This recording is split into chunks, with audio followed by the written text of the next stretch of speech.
Shimla, green of the hills. Himachal শহরের পাহাড়িয়া রাজধানী, তার প্রান্তিকে রয়েছে এক ইংলিশ পাবলিক স্কুল। বহু পুরনো, সেই রিটিয়ার্ড কিপলিংয়ের সময় কিংবা তারও অনেক আগের হবে। ঝকঝকে তকতকে অভিজাত পরিবারের প্রতীক এই স্কুল। ওই যাদের গায়ে দামি ব্লেজার, মাথায় রকমারি টুপি আর গলায় টাই থাকে পরিপাটি, তারাই মূলত এই স্কুলের পড়ুয়া। মিস্টার অলিভার এই স্কুলেই পড়ান, তা প্রায় অনেক বছরই হলো। অ্যাংলো ইন্ডিয়ান, অবিবাহিত, একাই থাকেন, নির্ঝঞ্ঝাট। স্কুল থেকে মাইল তিনেক দূরে সিনেমা হল, রেস্তোরাঁয় জমজমাট সিমলা বাজার। মিস্টার অলিভার প্রায় স্কুল ছুটির পর সেখানেই যান। সান্ধ্য ভ্রমণ সেরে বাড়ি ফেরেন বেশ অনেকটা রাত করে। একটা ছোট রাস্তা আছে, শর্টকাট, পাইনের জঙ্গলের মধ্য দিয়ে। ফেরার সময় সেই রাস্তাটাই ব্যবহার করেন মিস্টার অলিভার। অনেকটা ঘুরপথ মৌকুফ হয়ে যায়, তার সাথে সময়েরও সাশ্রয় হয় অনেক। সেই রাতেও তিনি বাড়ি ফিরছিলেন পাইনের ঝোপের মধ্য দিয়ে, তার সাথে টর্চ, যদিও তার ব্যাটারি ফুরিয়ে এসছে প্রায়। টর্চের আলোর পরিধি ক্রমশ ছোট হতে হতে ছড়িয়ে পড়ছে জঙ্গলের রাস্তায়। মিস্টার অলিভার হেঁটে চলেছেন। হঠাৎ টর্চের আলো থমকে গেল সামনের পাথরে। দেখলেন একটি ছেলে বসে আছে পাথরের ওপর। টর্চের মিটমিটে আলোয় শুধু আন্দাজ করা যাচ্ছে তার অবয়বটা। কিন্তু এত রাতে তো ছাত্রদের বাইরে বেরোনো নিষেধ। মিস্টার অলিভার এগিয়ে গিয়ে বোঝার চেষ্টা করলেন এত স্পর্ধা আর দুঃসাহস কোন ছাত্রের হতে পারে। কিন্তু কাছে যেতেই বুঝলেন কিছু একটা গণ্ডগোল।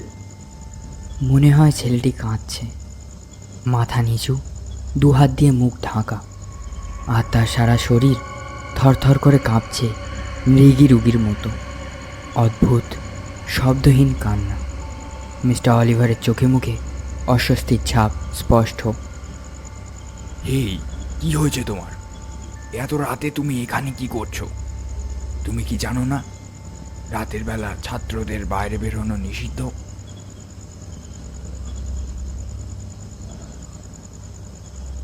কি হলো, কথা কানে যাচ্ছে না? হ্যাঁ, এই। মিস্টার অলিভারের গলায় হালকা রাগ দেখা দিয়েছে। ছেলেটি তবুও মাথা নিচু করে রয়েছে, নিরুত্তর। শরীরের কাঁপুনিটাও থামছে না, যেন কোনো এক সাংঘাতিক যন্ত্রণা তাকে ছিঁড়ে কুড়ে খাচ্ছে ভিতরে ভিতরে। এই, এত রাতে তোমার এখানে থাকাটা একদমই ঠিক নয়। আচ্ছা, তুমি আমাকে বলো তোমার কি হয়েছে, কি প্রবলেম হয়েছে? আরে আমার দিকে তাকাও। এই। ছেলেটি মাথা তুলল, দু হাত তুলে তাকালো তার শিক্ষকের দিকে। মিস্টার অলিভারের টর্চ আলো ফেলল ছেলেটির মুখের উপর, যদি আদেও সেটাকে মুখ বলা যায়। চোখ, কান, নাক, সাধারণত মুখের যেসব অঙ্গগুলি থাকা দরকার তার প্রায় কোনোটিই নেই সেই ছেলের। শুধু মুখের সাথে লেগে আছে এক বিশ্রী রকমের হাসি।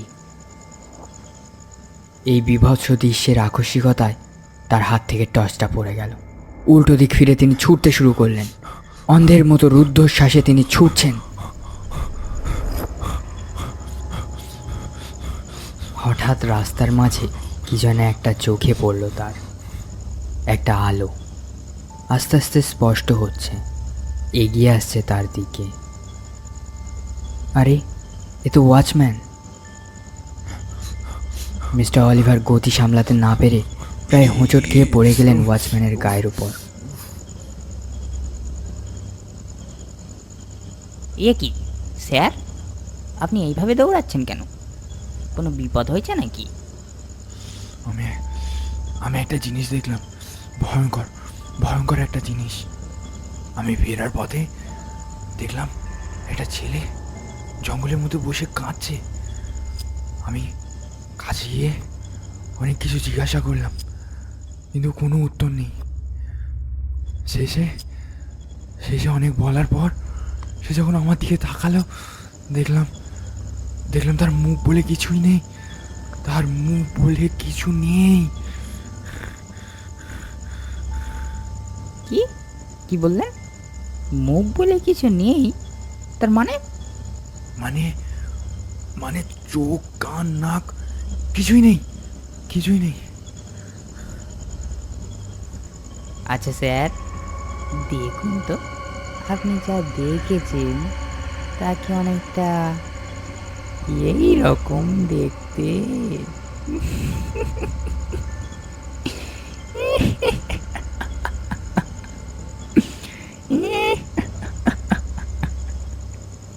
মিস্টার অলিভার দেখলেন ওয়াচম্যানেরও কোনো নাক নেই, কান নেই, চোখ নেই, এমনকি ভুরুও নেই। আর ঠিক তখনই দমকা হাওয়ায় নিভে গেল হ্যারিকেনটা। আহ!